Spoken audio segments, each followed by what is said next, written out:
What the hell did we just witness in Atlanta? Seriously, take a second to let that sink in. England just delivered a historic generational bottle job, while Argentina pulled off one of the most cold-blooded, clinical comebacks in World Cup history. It is officially, categorically, not coming home. And the worst part? England had the entire world backing them. This wasn't just about England reaching their first final in 60 years. This was the ultimate golden opportunity to do what the entire footballing world was begging them to do. Avenge Egypt, expose the narrative, and finally knock this chaotic, lucky Argentinian side out of the tournament. After that scandalous round of 16 robbery that left Egypt in tears, everyone wanted to see Argentina finally get their punishment. And for 55 minutes, England had the dagger in their hands. But to understand how England managed to completely drop the dagger and hand the match back to Argentina, we have to stop looking at the drama and start looking at the whiteboard. Because this wasn't just bad luck. This was a tactical self-destruction of epic proportions. Let's break down the tape and look at how this game actually started. If you looked at the statistics at halftime, you would have thought you were watching a training session. In fact, it was historic for all the wrong reasons. This became the first World Cup match on record not to see a single shot in the first 30 minutes since detailed records began in 1966. Absolutely zero work for Jordan Pickford or Emi Martinez in the opening half hour. But on the pitch, it wasn't a football match. It was an absolute war zone.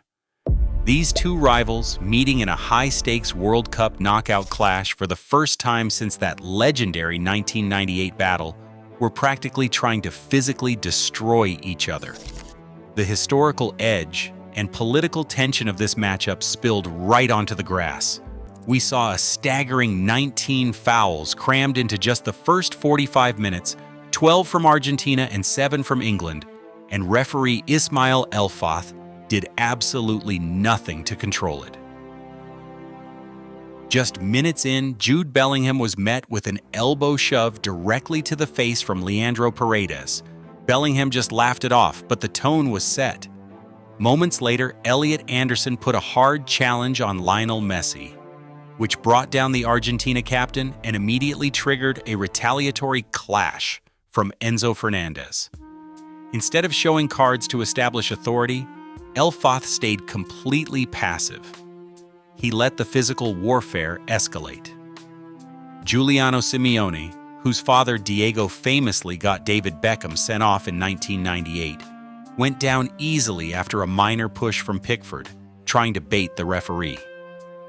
Argentinian players were constantly off the ball antagonizing England's squad, and the England bench was absolutely howling in frustration at the lack of protection. Former England goalkeeper Paul Robinson put it perfectly at halftime. "That's one of the worst refereeing performances I've seen. He didn't get a grip of the game from the start. He's let so much go." By the time Elfath finally pulled his cards out, the game had completely boiled over. Elliot Anderson was booked in the 38th minute for a challenge on Messi that sparked a massive, heated scuffle on the pitch. Minutes later, Cristian Romero got Argentina's yellow card for a cynical challenge on Jude Bellingham. There was absolutely no flow, no rhythm, and no beautiful football in that first half. Just pure, hostile, stop-start warfare. At the break, the question on everyone's mind was simple.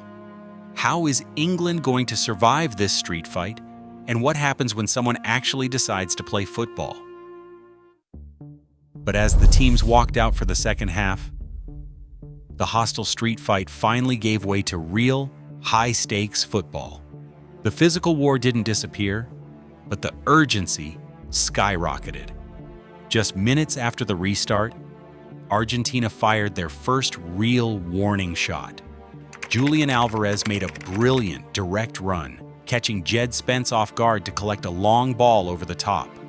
Alvarez drove forward and unleashed a fierce shot at the near post, forcing Jordan Pickford into a sharp, reflex-only save to keep England level. But instead of letting Argentina build on that momentum, England struck. In the 55th minute, a lightning-fast English transition carved the reigning world champions wide open. Morgan Rogers, showing incredible composure on the right flank, drove forward and delivered a pinpoint, devastatingly low cross across the face of the box. Anthony Gordon read the flight of the ball perfectly, executing a brilliant run to get right in front of a sleeping Nahuel Molina. Gordon met the ball at the back post and guided an immaculate, controlled finish past Emi Martinez. 1-0, England. The Three Lions were suddenly just 35 minutes away from their first World Cup final in 60 years. And this is where the entire tournament flipped on its head. This is where Thomas Tuchel absolutely sold. Instead of keeping their foot on the gas to find the dagger, England panicked. They completely abandoned the front foot tactical plan that got them the lead and retreated into a cowardly, ultra-deep low block. Tuchel went full defensive. In the 71st minute, he subbed off his goal scorer, Anthony Gordon, to bring on center-back Ezri Konsa. Then, with Reece James forced off injured, Nico O'Reilly came on, followed shortly by Dan Burn replacing Declan Rice. Suddenly, England's shape looked like a massive emergency bus parked directly inside their own penalty area. They practically had their entire squad camped behind the ball, completely sacrificing any transition threat. Seriously, what was England doing in that second half? If your entire tactical blueprint for the final 40 minutes is to stop playing football and allow the reigning world champions to take endless, uncontested shots at your goal, what did you think was going to happen? It is a basic game of probability. You cannot survive a non-stop barrage against elite playmakers. If you let a team with this much quality camp outside your box, eventually the ball is going to hit the net. And parking the bus early against this specific Argentina side is genuinely mental.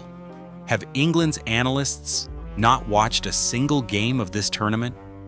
Argentina's entire DNA in this World Cup has been about grinding teams down and scoring dramatic, rapid-fire goals right at the death. They did it to Cape Verde, they did it in that absolute war against Egypt, and Tuchel decided the best plan was to let them play rondo around Jordan Pickford's box with 40 minutes of football left. It is tactical negligence of the highest order. Jordan Pickford was desperately trying to save Tuchel's life out there. In the 69th minute, Nico Gonzalez met a cross with a powerful goal-bound header, forcing Pickford to make a spectacular, one-handed flying save. Alexis Mac Allister came agonizingly close, rattling the post with a venomous header, and then forcing another massive save from Pickford with a second header shortly after.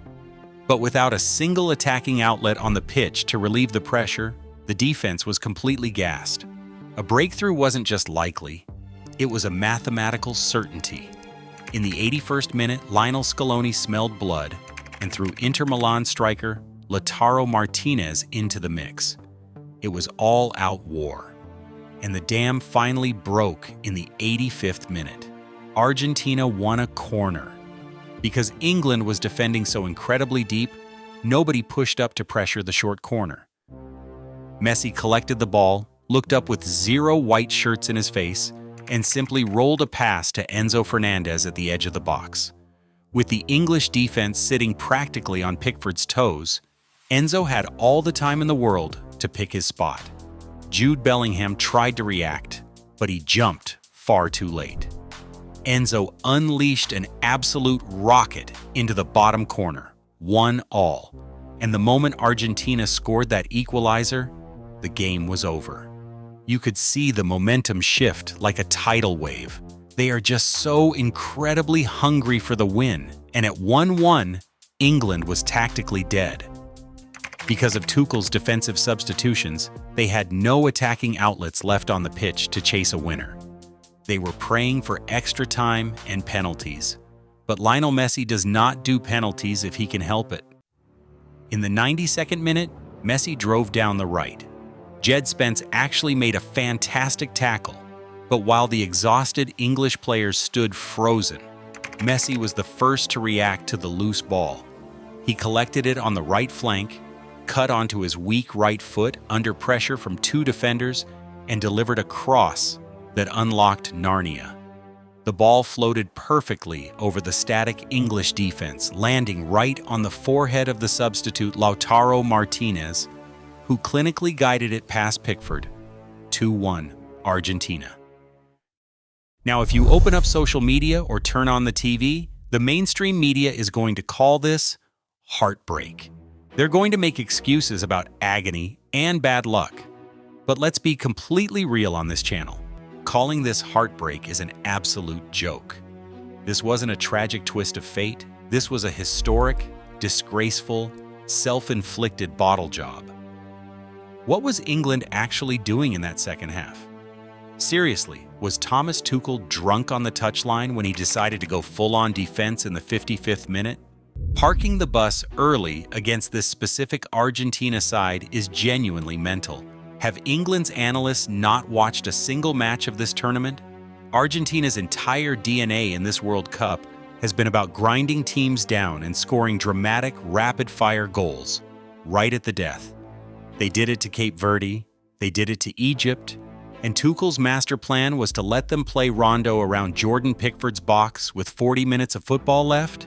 It is tactical negligence of the highest order.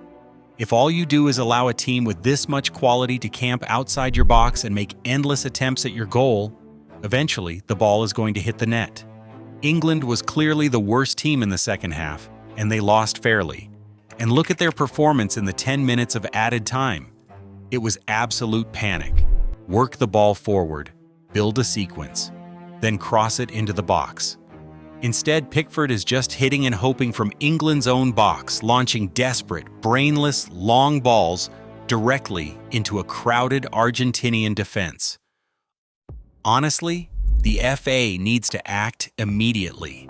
Tuchel completely sold the biggest match of his life, and he should be sacked before he even boards the plane back to London. Throw blank checks at Pep Guardiola, because what we saw in Atlanta was unacceptable. But then again, maybe it is just classic England. It almost would not have felt right if they actually won. It would have completely ruined the vibe.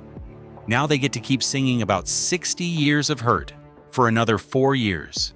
Meanwhile, the reigning champions are marching into Sunday's final against Spain. The passing of the torch. Lamine Yamal versus Lionel Messi for the ultimate crown of world football. I will be back on Friday with a complete, tactical preview of the final. For now, drop your thoughts below. Was this the biggest tactical bottle job in England's history? Hit that subscribe button, like the video, and I will see you in the next one. Peace.